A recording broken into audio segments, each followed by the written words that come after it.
Herkese merhabalar. Bugün Efeler Mahallesi'nde Villalar bölgesinde 11 milyon TL'den pazarlıklı 4+1 ayrı mutfaklı, kapalı otoparklı, şömineli, bahçeli, havuzlu, barbekülü bu karşınızda görmüş olduğunuz villanın kısa bir tanıtımını yapmaya geldik.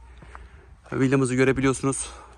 Ortama 2,5 katlı bir yüksekliğe sahip burası. Hemen sağ tarafta kapalı bir otopark bölümümüz. Burada zeytin ağaçlarımız var. Girişimizden içeri girdik. Hemen sağ tarafta bir veranda alanımız. Kullanabileceğiniz bir bahçe alanımız. Sol tarafta bir otopark garaj bölümümüz var. Gri ve de beyaz tonlarda bir renk dizaynımız var. Apliklerimiz mevcut. Hemen sol tarafta kullanabileceğiniz bir bahçe bölümümüz var. Arka tarafta da yazın zaman geçirebileceğiniz güzel bir havuz alanımız var. Hemen solumuzda da bir barbekü bölümümüz var. Hemen sol tarafımızda da bir bahçe alanımız var.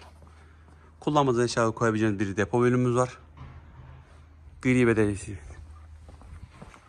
beyaz tonlarda güzel bir dış cephemiz var burada. Evet, şu anda sizlerle beraber içeri doğru giriş yapıyorum. Güzel bir çelik kapımız var burada. Hemen sol tarafında bir portmanto ve ayakkabılık bölümümüz. Antre alanını görebiliyorsunuz. Oldukça geniş ve de kullanışlı bir antre bölümümüz var. Burada kare tarzında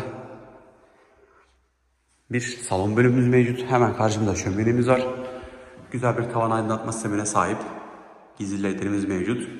Yine aynı şekilde renkler siyah ve de beyaz tonlarda. Yerlerde 60'a 100 milik fayanslarımız mevcut.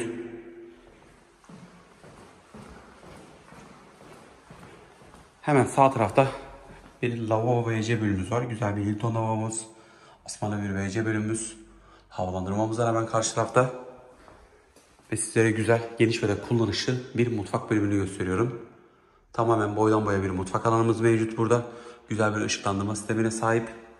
Hemen sol tarafta havuz bölümüne rahatlıkla çıkabileceğiniz bir sürmeli bir penceremiz var. Beyaz ve siyah ve gri tonlarda bir renk dizaynımız mevcut. Oldukça kullanışlı ve büyük bir mutfak bölümümüz var burada. Buradan çıktık sizlerle beraber merdivenlerden birinci katta 2 tane yatak odamız var. İlk yatak odası oldukça geniş ve kullanışlı. Hemen size ilk yatak odasını gösteriyorum. Yatak başlıklarının üzerinde apliklerimiz var. Klima yerlerimiz hazır.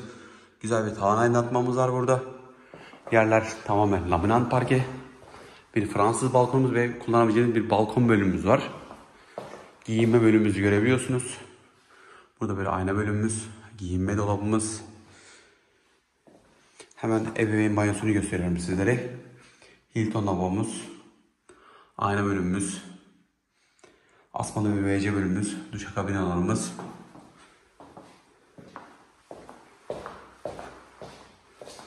Kullanabileceğiniz bir balkon bölümümüz var burada. 2 kişinin rahatlıkla oturabileceği. İkinci yatak odasındayız şu anda. Yatak başlıklarının üzerine yine aynı şekilde apliklerimiz var. Güzel bir tavan aydınlatma sistemine sahip.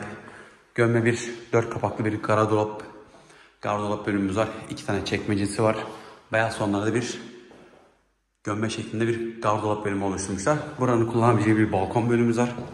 Havuz cepheli bir manzaraya sahip.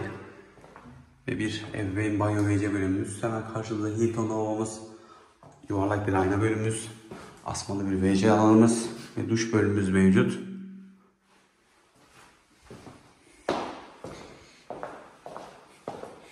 Ve son olarak şu anda çatı katına çıkıyorum sizlerle beraber. Burada biraz duvar renklendirmesini yapmış buranın müteahhit firması.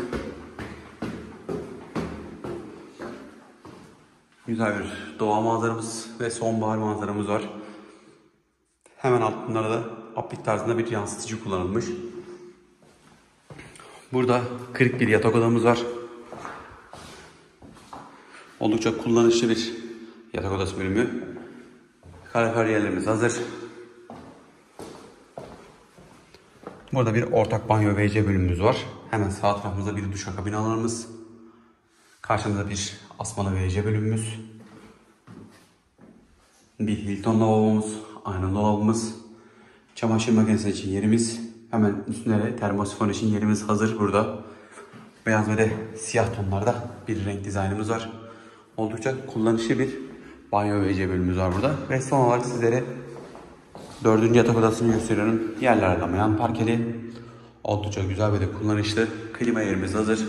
İsteyenler klima kullanabilirler. İsteyenler kalorifer sistemlerini taktırarak burada güzel bir ısınma sistemine sahip olabilirler. Burada televizyon yerimiz hazır. Görebiliyorsunuz. Oldukça kullanışlı ve de büyük bir yatak odası bölümü. Güzel bir teras bölümümüz var burada. Gün batımını rahatlıkla seyredebilirsiniz buradan. Kullanabileceğiniz bir teras bölümümüz. İstenirse ileriki durumlarda bir mutfak bölümü yaptırmak isterseniz yerimiz hazır burada. Bir apliğimiz var. Oldukça kullanışlı bir teras bölümü. Üstümüz tamamen kapatılı şekilde. İsterseniz çevresi tamamen cam balkonla kapatarak ayrı bir alan değerlendirebilirsiniz. Sizlere Efeler Mahallesi'nde Villalar bölgesinde güzel bir villanın tanıtımını yaptık. Alıcısına şimdiden hayırlısı olmasını diliyorum. Sizlere iyi seyirler diliyorum. Kanalımıza abone olup bizlere destek verirseniz çok sevinirim. Saygılarımla.